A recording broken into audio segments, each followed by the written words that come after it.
Hello and welcome to episode 36 of the Gangrene Against the World podcast. I'm Allan Simon. The 3-10 New York Jets will make a trip down to Jacksonville, Florida to take on the 9-4 Jaguars. They are in first place in the AFC South as they try to keep some distance between them and the red-hot Houston Texans. In this Week 15 matchup, the Jets are coming off one of their worst losses of the season, a total no-show against the Miami Dolphins that keep the Dolphins in somewhat playoff contention. They lose 34-10 at MetLife Stadium. That game was 21-0 very quickly. There was not a lot of fight from this Jets team at all. The defense in particular was really embarrassing, and we've talked a lot about Steve Wilks and about his inability to find a rhythm with this defense. There was a few weeks where they played a little bit better, but this team looked completely unprepared to play a team they face twice a year. It is an offense that they know is going to have a lot of movement in the backfield.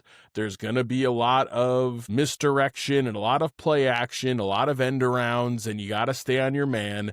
And this team looked completely unready to play that offense. It was so easy for the Miami offense to go down the field and score. An offense that at times has really struggled this year. And then on the flip side, the Jets offense, was in the tank immediately. Tyrod Taylor only makes 4 pass attempts. One of them is an interception. And you knew on the very first play when he was rolling out of the pocket that something was wrong. And he did not look good, and turns out that he was hurt for this game, and it meant what we all thought would happen at some point, that we would get the Brady Cook experience, the undrafted free agent out of Missouri. And listen, Brady Cook didn't look good. He looked like a rookie who had never played an NFL game before, but I will say that for a rookie undrafted free agent, he did not look completely lost. And the bar is very low for that, but if the idea is to say, hey, is this a guy who could be a backup quarterback someday in this league? It wasn't that you saw him and he looked like Chris Streveler or just a guy who has absolutely nothing in this league. And maybe now with a week of tape in him, the Jags defense will get a look at him and will say, actually, Brady Cook's got nothing. But for his first performance, although he did not throw a touchdown and he had 2 picks and he missed a lot of throws, there were a lot of drops. He had 0 touch on his passes. That kid was excited to be in the game. That first throw he made on a 3rd down was zipped at, I believe it was A.D. Mitchell, who couldn't bring it in. So he's going to have to control his emotions a little bit, and getting out of your home stadium, making a road trip down to Florida, maybe it's a calmer experience for him and an ability to try to make some plays against a defense that has been one of the better defenses so far in the AFC this year. But to put a button on the Miami game, there's a few things that stand out. One, Steve Wilks, this has to be his only season as the defensive coordinator for the New York Jets. This experience has been poor all around. I understood why you brought him in. You want to bring in a guy with experience, a guy who's been a head coach, someone who's been in this league for a long time to be your DC for Aaron Glenn. But it has been a failure. And this season has been lost the way it has been, partly because they have not been able to stop on anyone when it came to big plays in the beginning of the season as they stumbled to 0-7. And you still need to blame Aaron Glenn a little bit. This is his side of the ball, but he's learning how to be the CEO of a team, so you shouldn't need him to have to babysit the defense, especially considering Wilkes' seniority in this league, and it's just been bad. There's no reason to fire a guy in the middle of a lost season, so you let him stay out the rest of the year, but Aaron Glenn should be finding a new DC as he heads into his 2nd season as the Jets head coach. The other thing that stands out is Justin Fields clearly does not want to play anymore for the Jets. When he was the backup, he made it very clear he did not want to run any gadget plays and do any wildcat type stuff. I'm sure because he doesn't want to get hurt and risk any money for him down the line, because he will likely be cut this year or this offseason. But it's just more of a story about how Justin Fields was just a complete flop for this team. He's already been ruled out with a quote-unquote knee injury and is not going to play, which means that Adrian Martinez, in flashbacks to week 3 of the preseason, is going to be backing up Brady Cook in this game. And Justin Fields won't dress for the rest of the year would be my expectation, unless they really need him if Cook or Martinez goes down. But we've seen the last of Justin Fields as a Jet, and it's been a complete failure. I still stand by that I thought it was worth the risk, but it isn't our job as fans to understand the upside. It's the job of Darren Muji and Aaron Glenn to determine if he's the right guy for this job or not. And he wasn't. So of the many good things Darren Muji has done this year as the GM in his first season with the Jets, Justin Fields was a huge error.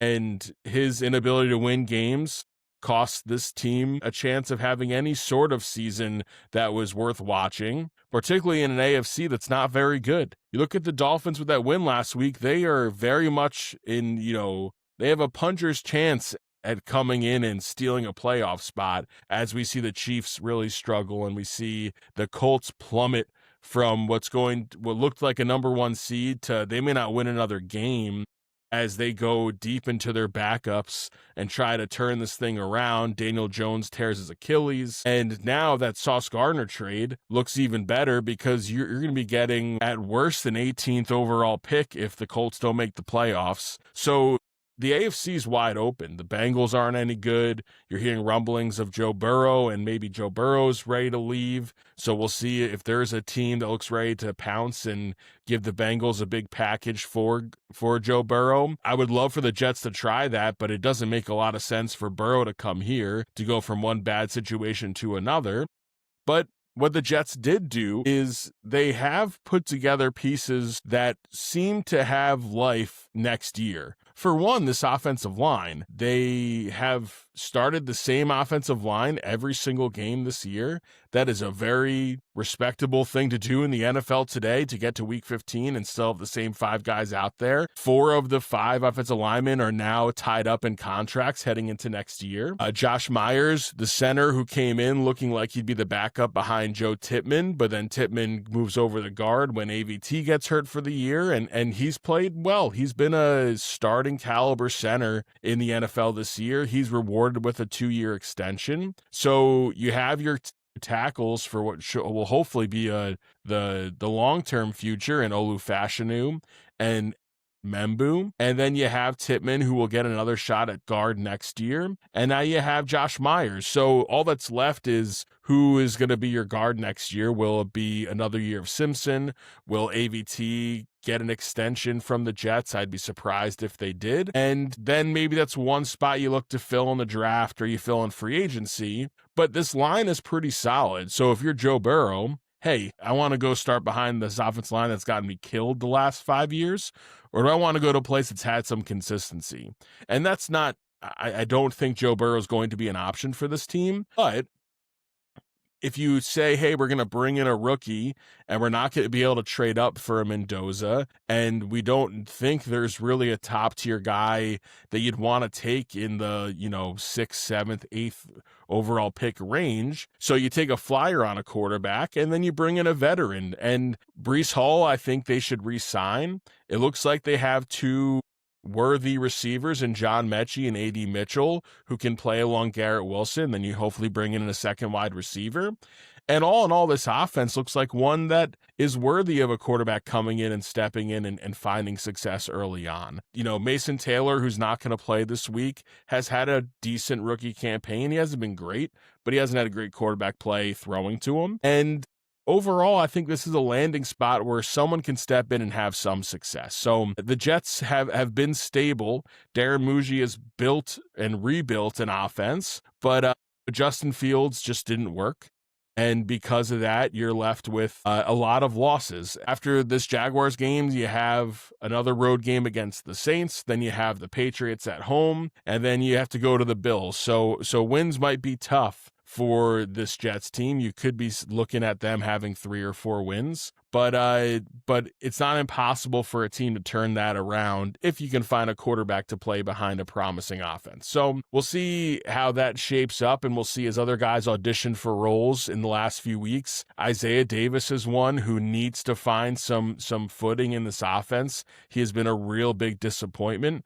Breece Hall was on the injury report earlier this week, although it looks like he's going to play. But you have to imagine they try to give Isaiah Davis more opportunities to show why he's worthy to be on this team or a different team next year. And for Brady Cook, you want to see him look a little bit more comfortable. You want to see him throw the ball downfield a little bit more. Obviously, 2 interceptions isn't what you want. The last one was on a jump ball in the end zone, so you can't kill him for that. But he's going to have to rely on Breece Hall and John Mechie and A.D. Mitchell to have any shot against the Jaguars. So looking at this game against Jacksonville, and you may or may not hear Santa Claus in the background as Santa Claus is driving around our neighborhood right now in a fire truck. So if you hear that in the background, I apologize. But it's going to be Brady Cook backed up by Adrian Martinez against the Jaguars. If Adrian Martinez ended up playing some snaps the rest of this year, I wouldn't be heartbroken. I actually thought that he outplayed Brady Cook in the preseason. He looks pretty comfortable behind center. Now, he was really bad in that last preseason game, which is what probably cost him his job.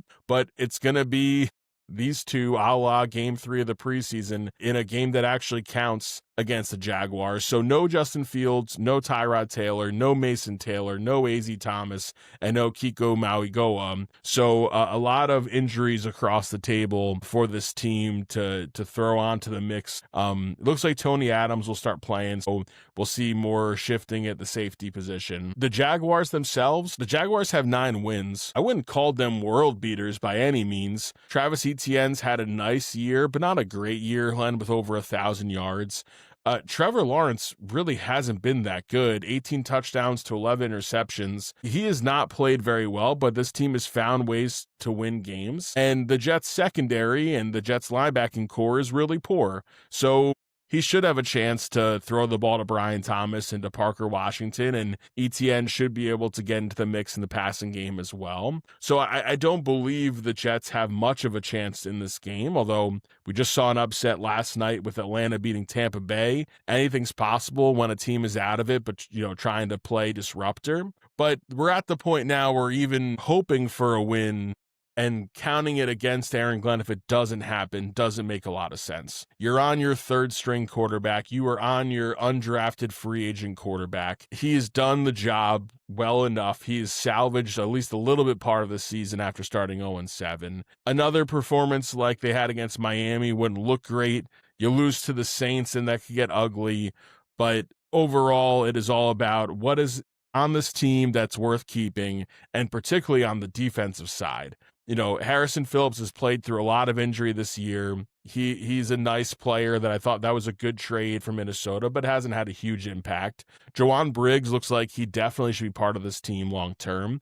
He's had a nice season. Love Jermaine Johnson and what he brings to the table. Will McDonald had a terrible game against Miami, and an elite pass rusher is only as good as the rest of his defense, right? Yes, he's going to have double-digit sacks when it's all said and done, but he only does one thing, and he rushes the passer. He does not stop the run at all, and it's why we end up seeing guys like Michael Clemens still getting a lot of snaps. There's young guys in the secondary. It's too bad for a 5th-round pick in Mauigoa for getting hurt because he can't show what he's got as we head towards the end of the season. A.Z. Thomas was putting together a decent rookie campaign. Looks like he'll have a hard time coming back from that shoulder injury from that tackle he made against Miami. So really the rest of these games are basically preseason games for the Jets. We're going to end up talking about these games like we've talked about the 3 games in the preseason. Does this guy show any promise? Where should he fit in the future? And who else can we take a look at?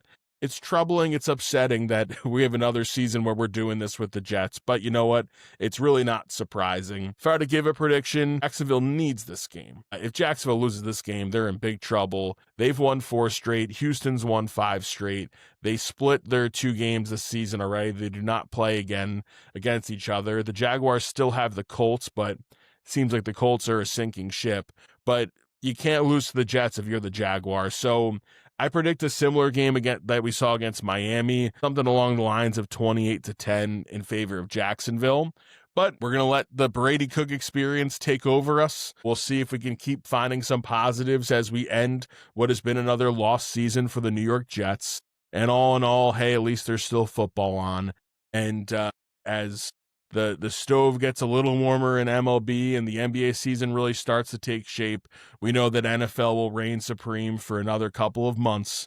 And then we're doing our normal Jets thing and talking about the draft and talking about hope.